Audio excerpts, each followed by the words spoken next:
Howdy, San Antonio. KLUP 9:30 a.m. The Answer, 6:30 KSLR a.m. at 11 o'clock in the mornings on Saturdays, and KLUP 9:30 on Sunday afternoons at 4:30 in the afternoon. And hello, Houston, KNTH 1070 and 103.3 FM. Now it's time to discover your legal issue blind spots by listening to me talk about the law on the radio.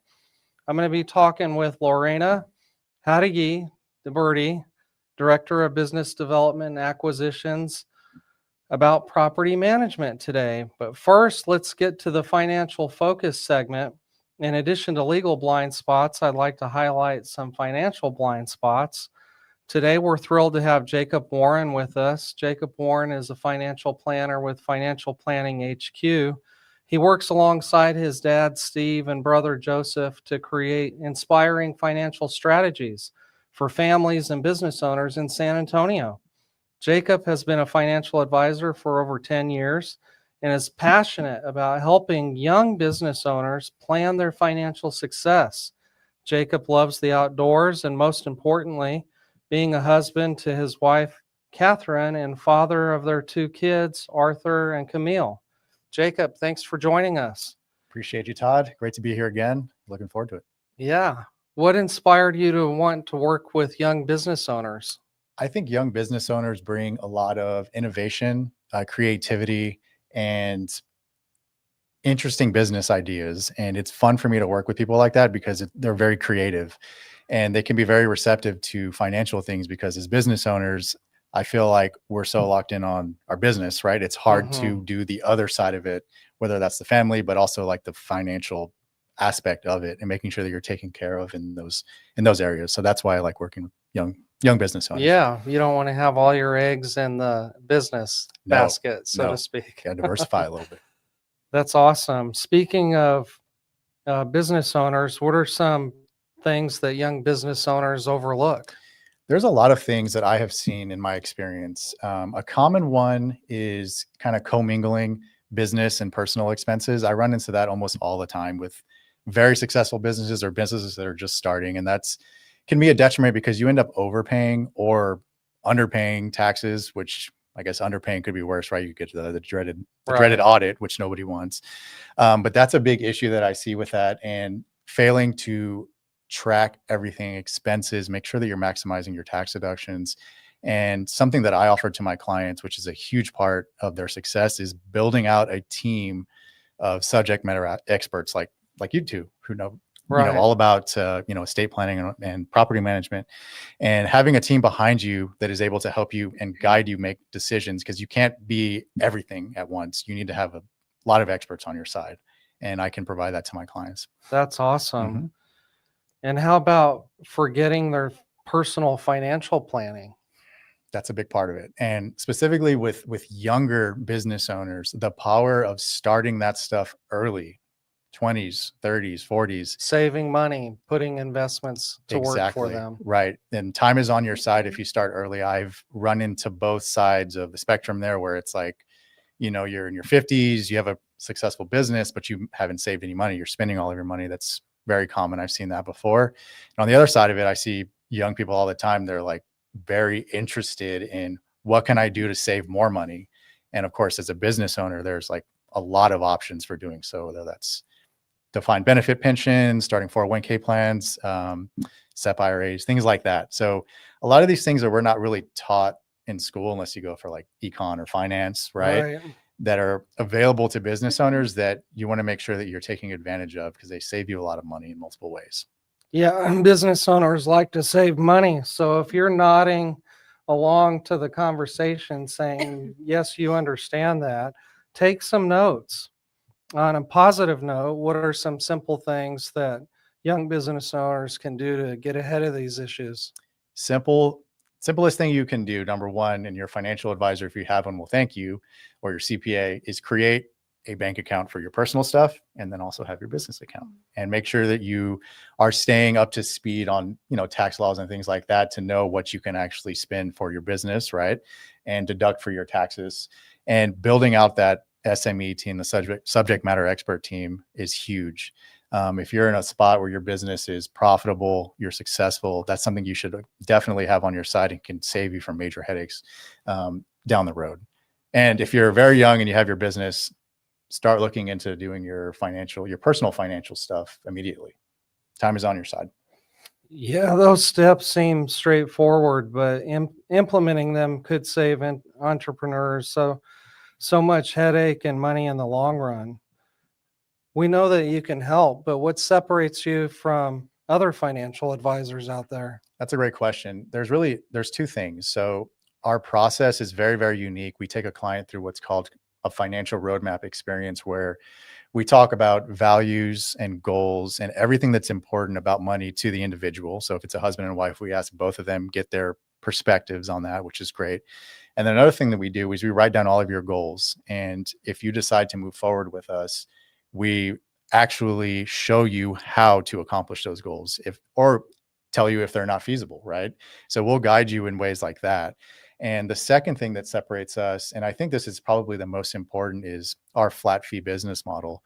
Our clients know exactly what they're paying us to the dollar and cent, and they know exactly what to expect from our services. And the financial services industry is typically, either commission-based sales, right? We're all familiar with like life insurance and stuff like that, or the asset under management model, where advisors just charge 1% to manage your assets. As a flat fee advisor, I'm able to give clients recommendations for anything. Like, I'll use an example of one of my clients. We're actually going through this right now. Is they've maximized all their savings for this year. Business has done very, very well. And they're like, hey, Jacob, what can I do outside of what we're doing through you with our retirement accounts? Great question. And we started looking at real estate. She found a good deal. And it's like, hey, I can recommend and show you how to purchase a rental property. And that's part of my services. And I'm able to offer that because there's no conflict of interest. I don't have to sell you anything. I don't have to keep your assets managed with me. I can tell you, hey, this is best for you. Go for it. So it's truly unbiased advice. And I think that's a little bit missing in the financial world. Yeah, people really want that Mm-hmm. because there's so much corruption and greed out there. Mm-hmm. That it'd be nice to have somebody that was on their side. What are some practical next steps? Do you have any resources? I do. Resource would be an initial consultation with myself or a member of my team. And really what that is just a conversation. We'll talk a little bit, see if we're a good fit to sit down together. And I can answer any questions then. If you did want to have a consultation, you can reach out to our phone number, which is 210-444-2128. Joseph likes to do this. The 444. I'm not going to say it. So that's 210-444-2128. 210-444-2128. Okay, well, is that all that you wanted to talk about today? It is, yeah. Okay, well, thank you. Thanks, Doc. Again, for your expertise. It's been enlightening. And to our listeners, remember, smart financial planning today leads to a brighter future tomorrow. You would agree with that, right? Whether it's achieving or maintaining financial independence, becoming more tax efficient, or building business wealth, Steve, Joseph, and Jacob create comprehensive written lifetime financial strategies that's uniquely yours, based entirely on what's important to you. Don't leave your financial future to chance. Call Financial Planning HQ today at 210-444-2128. That's 210-444-2128. Okay, next, we're going to be talking to Lorena Jauregui De Birdy, and she is going to talk about property management. Welcome to the show. Thank you for having me. Are you excited? I am a little bit nervous. Okay. Well, you look great. You just Thank need you. to lean into the Okay. microphone. It's a warmer sound when you do that. So you're the director of business development and acquisitions. What is the acquisitions part? It's purchasing other companies, other property management. Oh, companies. really? Yeah. So, Maybe they're looking to retire and they want to sell off their portfolio. come awesome. into So play. PMI Birdy Property Management, is that the name of the company? Yes. What does the PMI stand for? So PMI is actually a franchise. Birdy Properties has existed for way longer than PMI. I want to say a few years before COVID, though, my PMI poached my father-in-law to be their president of PMI, which is a franchise, property management franchise. He no longer is the president because there was him having to be in Utah and he was missing family time. Oh. So that no longer in existence, but we are still part of the PMI. Okay. Yeah. Wow. And I heard that Birdy Property Management was the largest in San Antonio. We are considered the largest property management firm in San Antonio. Yes. Wow. Well, let's talk more about that after the break. Remember, this is Talk Law Radio. I'm Todd Marquardt. If you miss an episode, you can always watch on Facebook, YouTube, or talklawradio.com. I talk about estate planning, business law, elder law, probate, guardianship. I like to talk about the Constitution. You have to exercise your rights. So you have to vote and you have to do all the things that you have the right to do so the government doesn't take it away from you. We have to take a break. We'll be right back. Stay tuned.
In the beginning, God had one law. Don't eat from the fruit of that tree. Then he gave Moses the 10 Commandments. And now we have municipal, state, and federal lawmakers that won't stop creating new laws, laws that impact you without you knowing it. So listen to Talk Law Radio and tell your friends and family members to listen too, so that you can avoid hidden traps and identify opportunities to get ahead, like property management with Lorena Jauregui De Birdy. She's a business development director and acquisition specialist with PMI Birdy Properties, a family-owned San Antonio property management firm founded in 1979 by Barry and Nancy Birdy, who are retired Air Force veterans. So one of the things that you do, Lorena, is you help military members. We do. Can you talk about that? Yeah, I mean, we have grown because of our military men and women. I mean, the company started off that way. Papa, our founder, he was a chief master sergeant in the Air Force, and when he retired, he basically was like, you know what? Let me babysit my buddies' houses. That's how he got started, and became a property manager. He did that for like 20 years by himself, old school, and he was done and over with it after 20 years. And he was like, I'm closing up shop. And my father-in-law and my mother-in-law, they were actually in the Air Force at the time as well. My father-in-law said, don't. I'll get out of the Air Force after 15 years and I'll take it over. And so he has taken it over and has made it into the largest property management firm in San Antonio from when Papa started. So this has gone three generations. Three generations. Yeah. Wow, that's terrific. Yep. There's not many businesses that do that. No, Jacob, It's do very you rare. have some clients that have done that? I can't think of any. That's very rare. It is Yeah. rare. Yeah. And so I think what happens is a military person buys a property to live in San Antonio, and then they get deployed They do. And then, some military men and women, maybe they just bought the property and they get deployed sooner than they expected.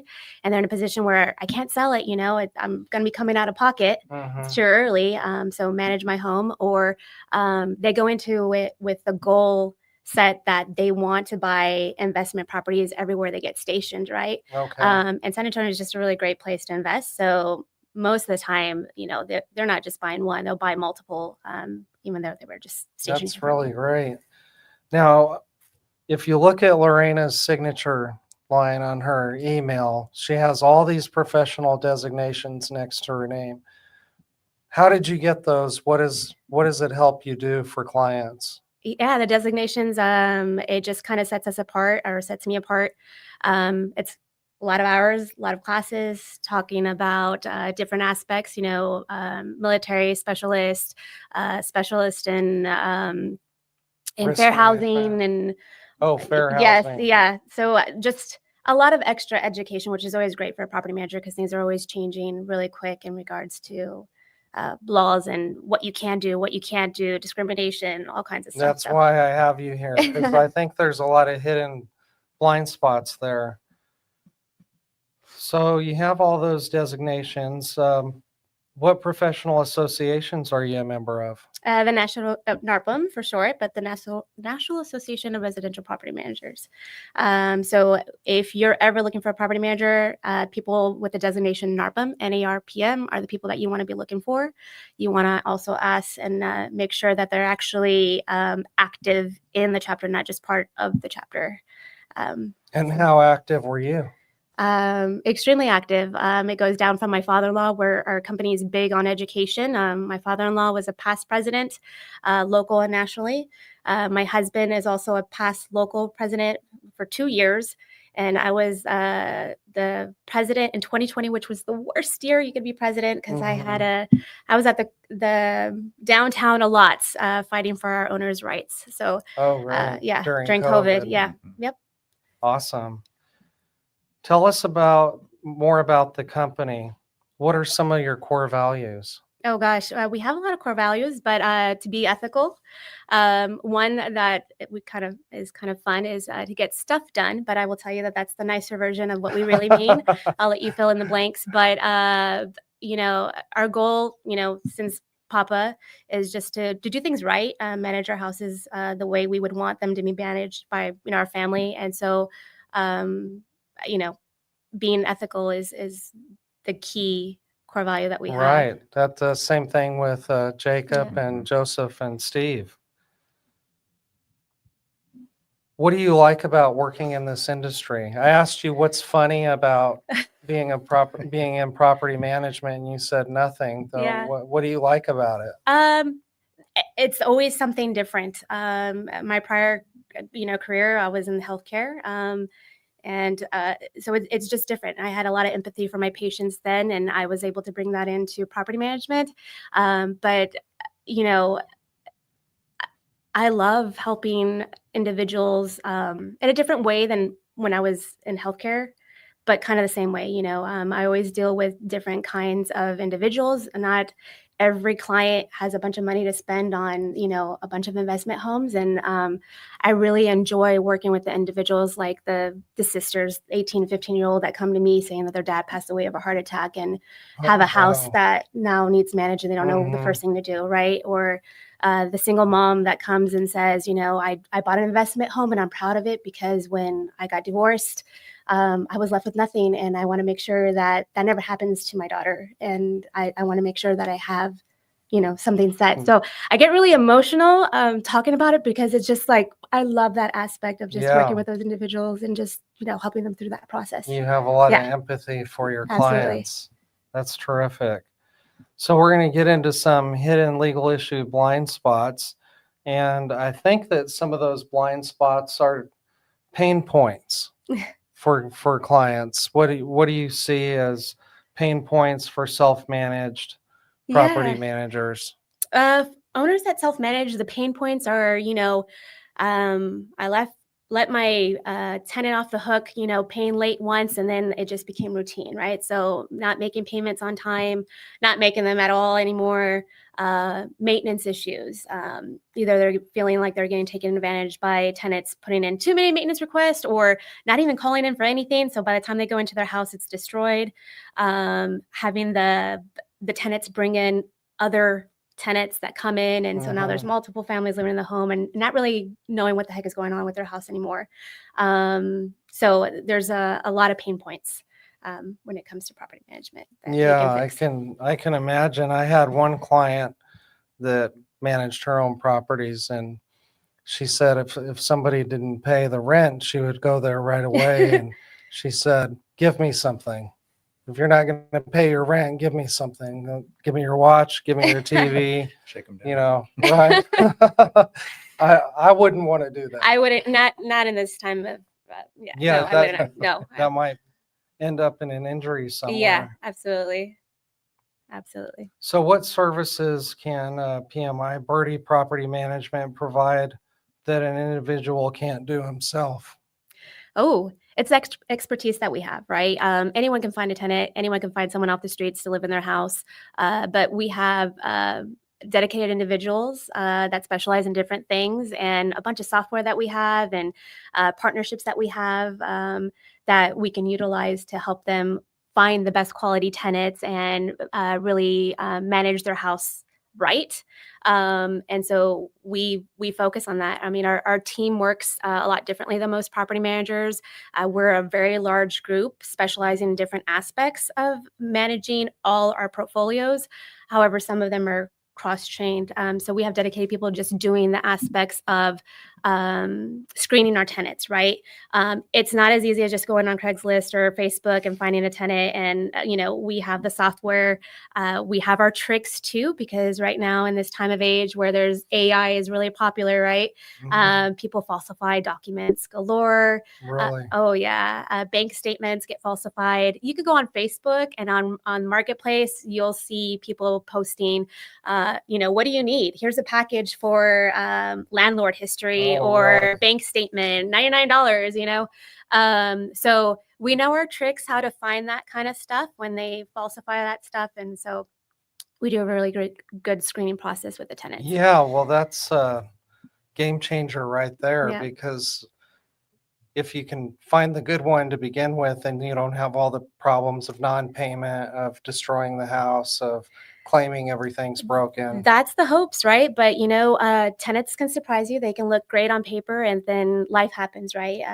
A spouse passes away, your child gets sick, and now priority is not paying rent, right? And so there's a lot of things that happen, and we have, like I said, a lot of partnerships that we can help them with that kind of stuff.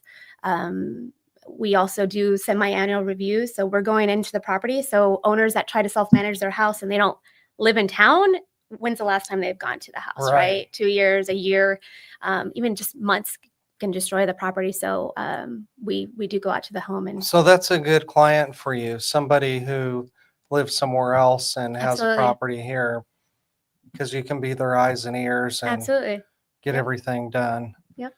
Okay, well, we've got to take another break, but just reminding you, this is Talk Law Radio with Lorena Jauregui De Birdy and Jacob Warren.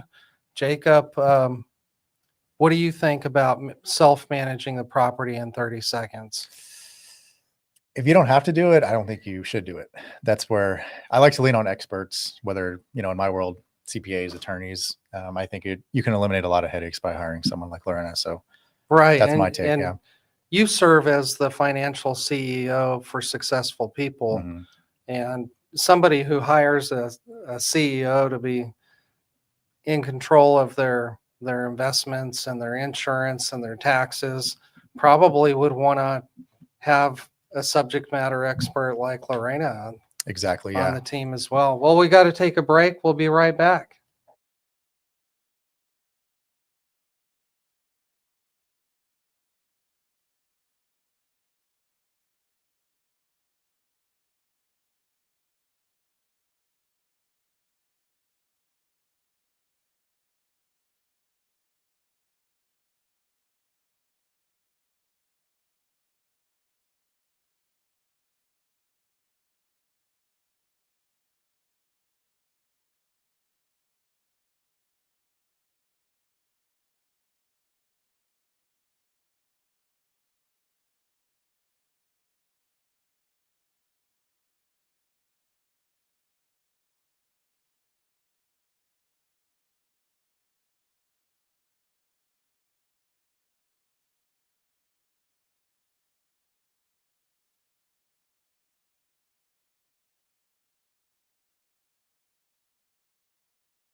Welcome back to Talk Law Radio. I'm Todd Marquardt, on the radio, on Facebook Live, on YouTube, and on talklawradio.com. Go to Talk Law Radio's channel on YouTube. All you have to do is go to your YouTube app on your phone and click the little magnifying glass and type in Talk Law Radio, and then look for the Lady Justice logo in the red, white, and blue colors. Then click subscribe and join the fun, because then you can watch these episodes in bite-sized segments of 10 to 14 minutes apiece. You can even watch shorter videos that are a minute or so, and then you can share them with your friend and let your friends know how knowledgeable about the law you are. We're talking with Lorena Jauregui De Birdy and Jacob Warren with Financial Planning HQ about property management. And I wanted to ask about rent. How does somebody decide how much a tenant should pay? You And ask how- the experts. And how has that changed over the years, and what resources do you use? Yeah. So you definitely want to ask someone like us. Oh my gosh, I can't speak today. So, I mean, we have access as realtors to MLS, which is the multiple listing service. This is where all the data is stored when people sell their houses, when they rent their houses. And right.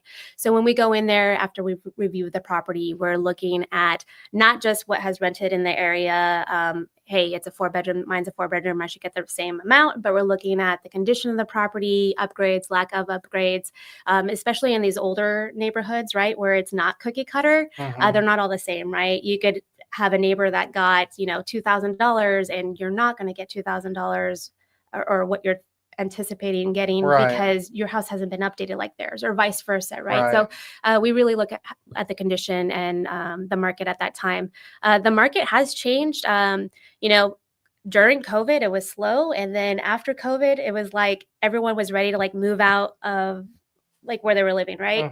And so prices hiked up.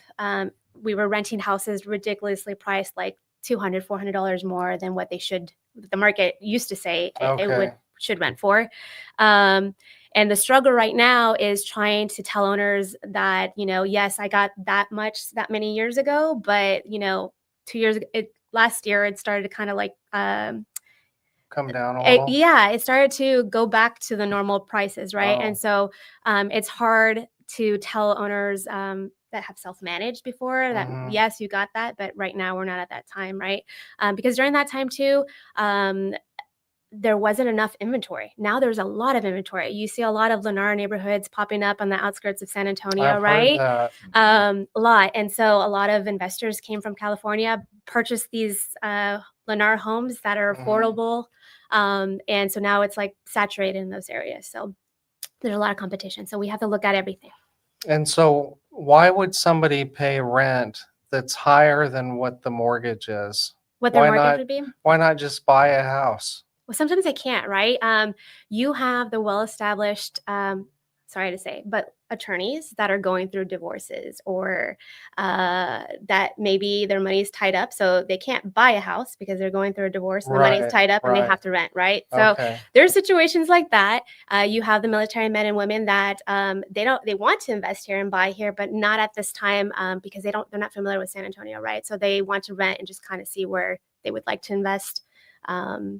Before they make that. I have another situation that you probably run into. It just didn't come to your mind, where somebody used to have a house, but they got laid off or got sick and they got behind on the mortgage. They foreclosed on, and then so now they're trying to build their life back, and they have a high income, and so they can afford to live in that neighborhood. They just can't afford to buy the house because they've got bad credit. Yeah.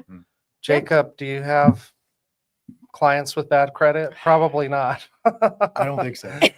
Not that I could think of off the top of my head. Yeah. That's very true. That's a good point though, yeah.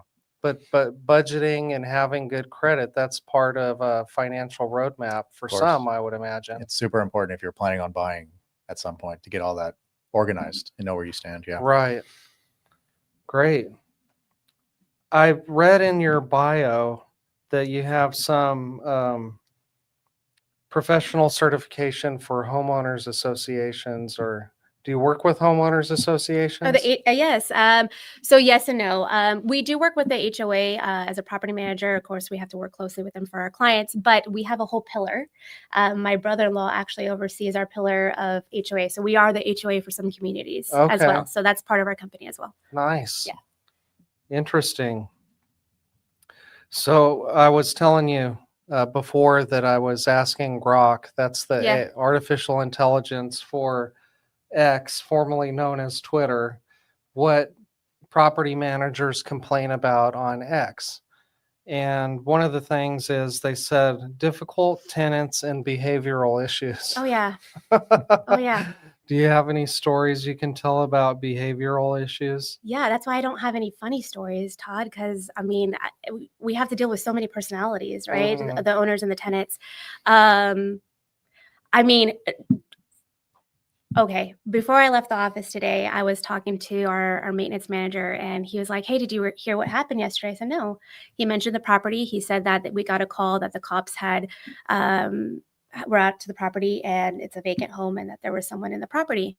So he booked it and went to the property, and he finds a gentleman there coming out of the home, and he's all like, the guy starts questioning, "What are you doing here on my property?" He's like, "This is not your property, sir. I'm actually with the property management company here checking on the home because we got a call from the cops saying that someone was here that shouldn't be." And he's like, "No, no, no, no. This is," he was unhinged. He was like, "This is my Mhm. property. I paid for this, and I've got keys."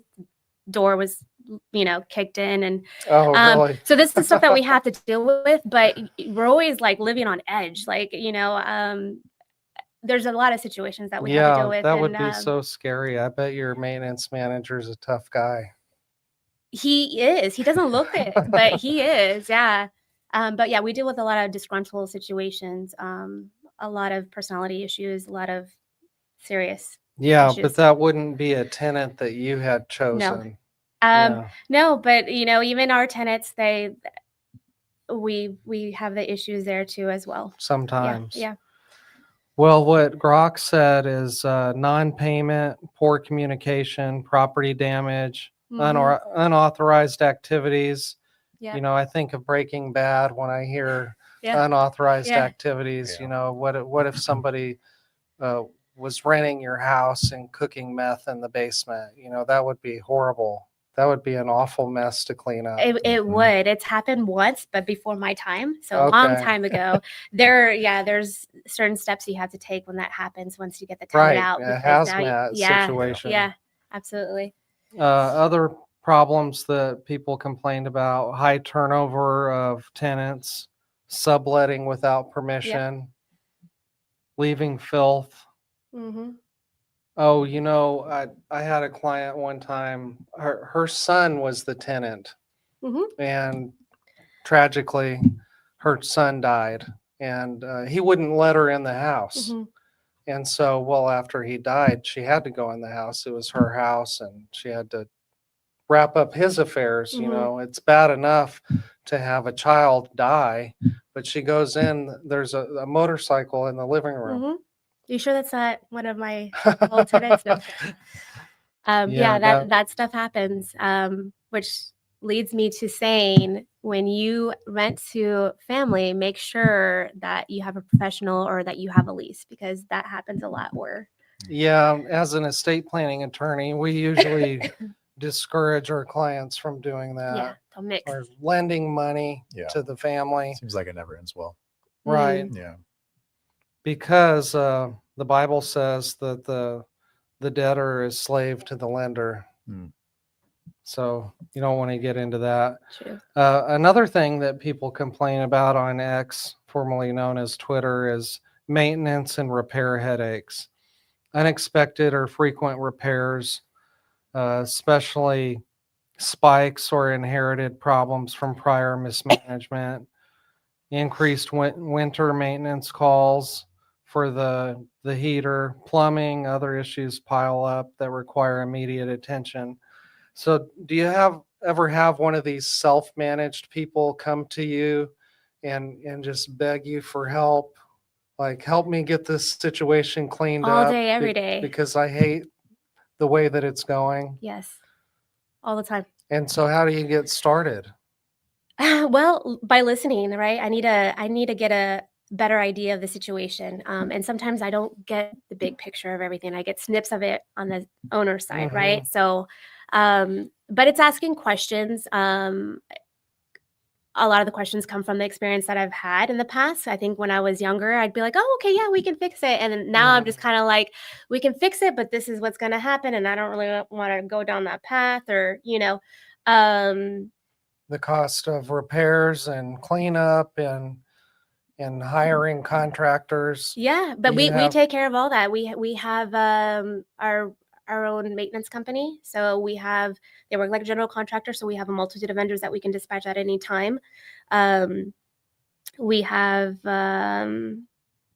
when we can't evict them in-house, if it's because usually I get calls from owners that self-manage that are in a Mhm. position where the tenant's not paying, right? And they need our right. help to evict the tenant. We can do that in-house if it's for non-payment of rent. But if an attorney gets involved or if it's something other than non-payment of rent, that's when we get the attorneys involved or advise them to. You know, give that the attorney a call. first jury trial I won was an eviction. Really? Yeah, it was some little town on the way to Austin. I don't even remember. It was so long ago. I'll finish this story after the break. We got to take a break. Stay tuned.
Welcome back to Talk Law Radio. I'm Todd Marquardt here with Lorena Jauregui De Birdy and Jacob Warren.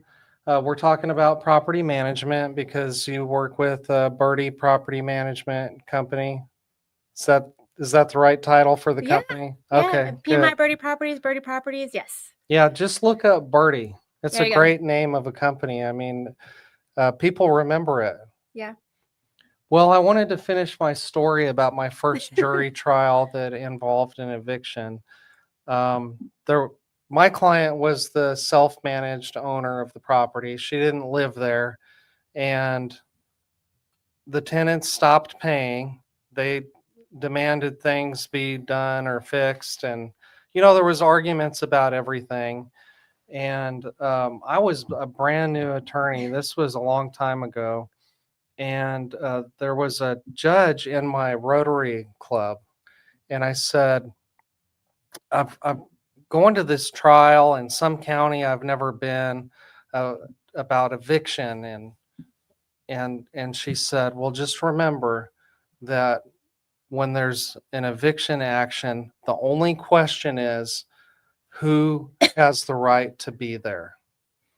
And so that changed the whole case for me, because the lawyer on the other side said that there were damages and they shouldn't have to pay for this or that or the other. Well, what that judge told me is that the only issue that matters is who owns the property.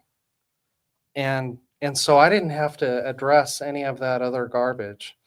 And this other attorney, I would talk to him on the phone, and he would say things like, I'm going to put your client on the stand and I'm going to tear her heart out. Hmm. Can you imagine? Oh my goodness. I An mean, eviction. that's not very professional behavior.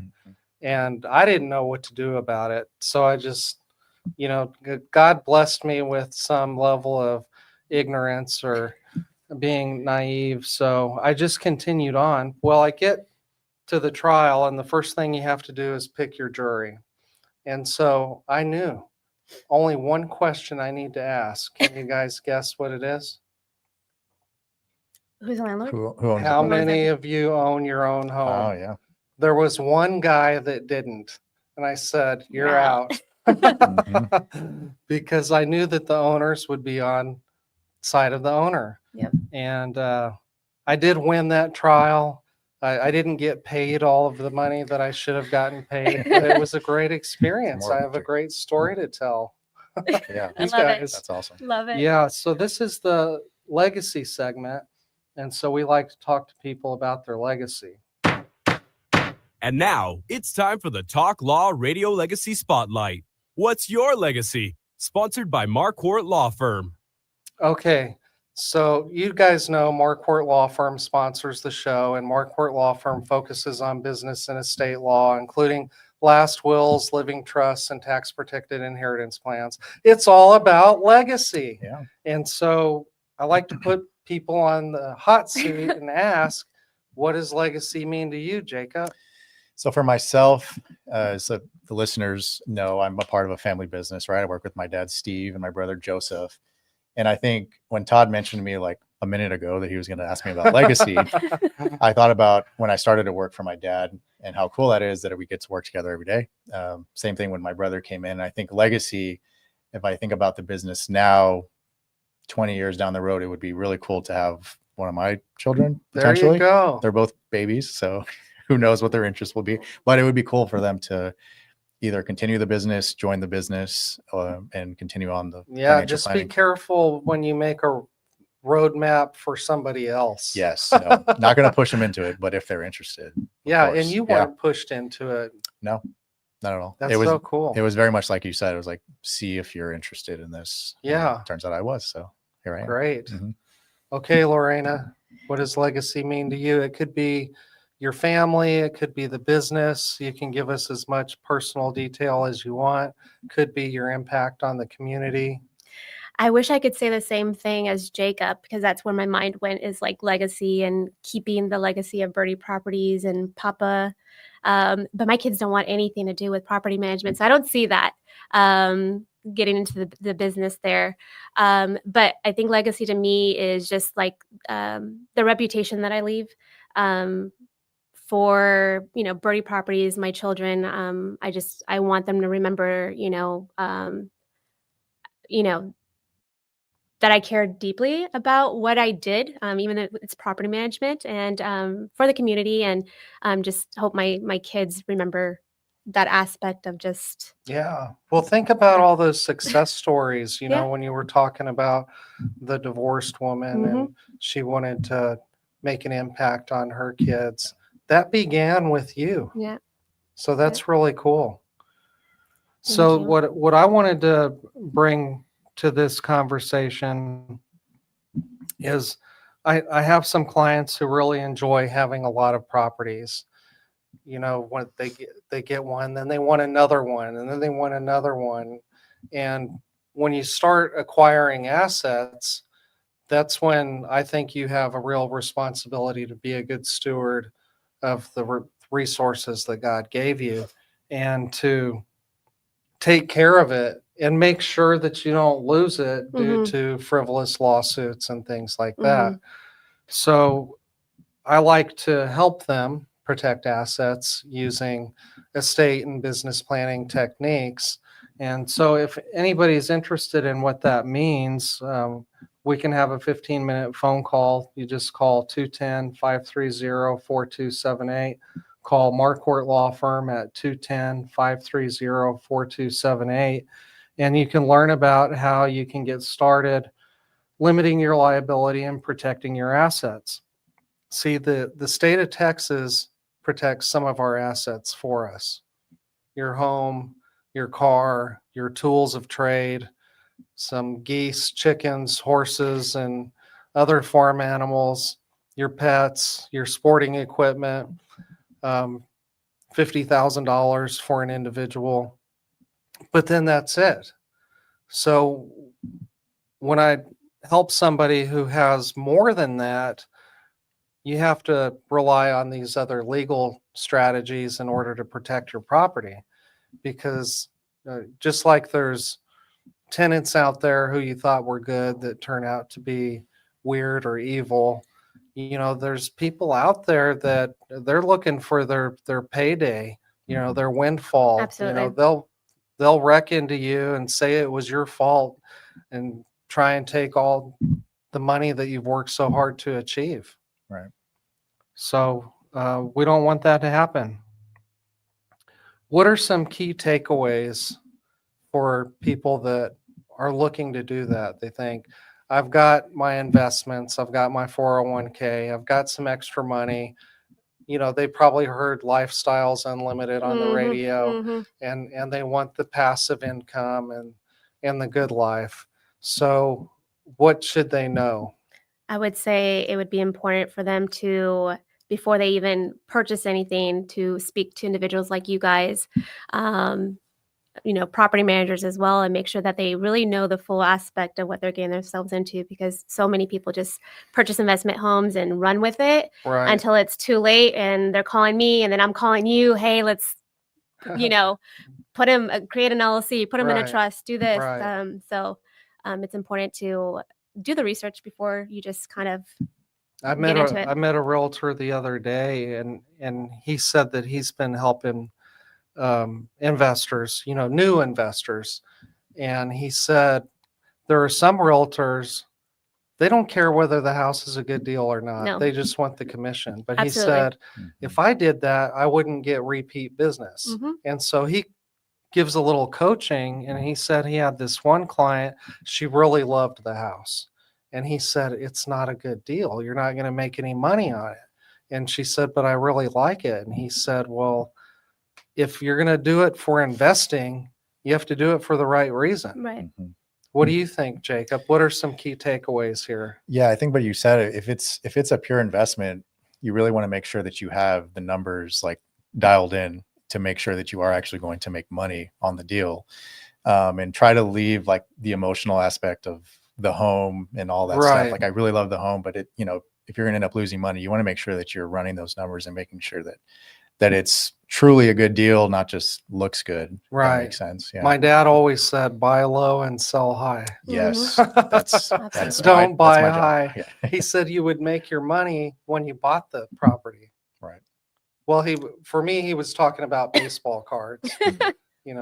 When you go to the baseball card show, make sure you buy low. All right. Well, we've been talking about property management. If you're curious about this, please call Lorena Jauregui De Birdy. How can they reach you? They can call me directly at 210-833-9104, or check us out on www.birdy.com. That's BIRDY.com. Such a cool name. Reminds me of Tweety Bird. Thank you for listening to Talk Law Radio. If you're interested in some legal topic that's causing you problems or that you don't understand fully, email me at host@talklawradio.com. That's HOST@talklawradio.com. I'm always looking for hidden legal issue blind spots, because if it's your question, somebody else is going to have a question about that same thing. I'm Todd Marquardt. Thank you guys for joining me. Thank you. It's been awesome. I had a blast. I had fun. Yeah. I'll talk to you later. Most families don't realize they have hidden legal blind spots until it's too late. Wills, trusts, Medicaid planning, even protecting a business. These are the kinds of issues attorney Todd Marquardt helps uncover before they become problems. Todd is the host of Talk Law Radio, where each week he guides listeners through the legal challenges families, veterans, and business owners face, while showing them the practical steps to protect what matters most. Catch Talk Law Radio, Saturdays at 11 a.m. on 9:30 a.m. The Answer, 6:30 a.m. The Word, and now in Houston on AM 1070 and 103.3 FM The Answer, or anytime on YouTube. Planning isn't just about documents. It's about peace of mind, security for loved ones, and building a legacy that lasts. Don't wait for a crisis. Do it before you die.